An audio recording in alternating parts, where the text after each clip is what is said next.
EPS மூடு விழா நடத்திடுவார் அதிமுகவுக்கு அப்படின்னு. இதை சொல்கிறதுக்கு இவருக்கு டிடிவி தினகரனுக்கு தகுதி இருக்கா? நேத்தோ முந்தானாலும் இபிஎஸை பற்றி பேசணும். அவர் திமுகவுடைய எப்படி எப்படி கூட இருந்து எல்லா வேலையும் பண்ணாருன்னு பேசணும்.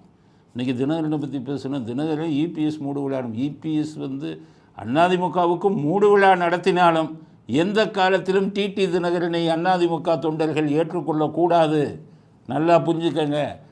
எம்ஜிஆர் ஜெயலலிதா அவர்கள் உயிரோடு இருக்கும்போதே டிடிவி தினகரனை போயஸ் கார்டன் உள்ள நுழைய விடாதுன்னு சொன்னவர். அவ்வளவு கோபமாக இருந்தார், அவ்வளவு வேலை பண்ணியிருந்தார் டிடிவி தினகரன். இன்றைக்கி சசிகலாவும் சொல்லியிருக்காங்க கொஞ்சம் என்னென்னா 2026 அதிமுக தான் ஆச்சு. அது அதிமுக ஆச்சு. ஏன்னா இப்போ திமுக கோபமாக இருக்கிறதுனால மக்கள் எதிர்கட்சிக்கு போட்டாங்கன்னா அதிமுக ஆட்சி வர சாத்தியம் இருக்குது. உங்களுக்கு என்ன வேலை? அதிமுகவில் உங்களுக்கு செட்டில் ஆகிட்டீங்கல்ல. 3600 கோடி இன்கம் டேக்ஸ் சீல் வச்சதெல்லாம் திரும்பி வந்துருச்சு.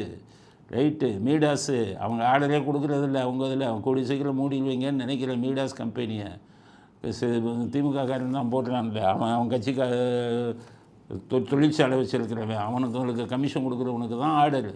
அதனால் அதுவும் போச்சு. ஒழுங்காக இருக்கிற சொத்தை வச்சுக்கிட்டு அதிமுகவுக்கு வரணும்னு நினைக்காது. குறிப்பாக டிடிவி தினகரன் நீங்கள் அதிமுகவை வழி நடத்தி செய்யலாம், தலைமை தாங்கி செய்யலாம்னு கனவிலும் நினைக்காதீர்கள்.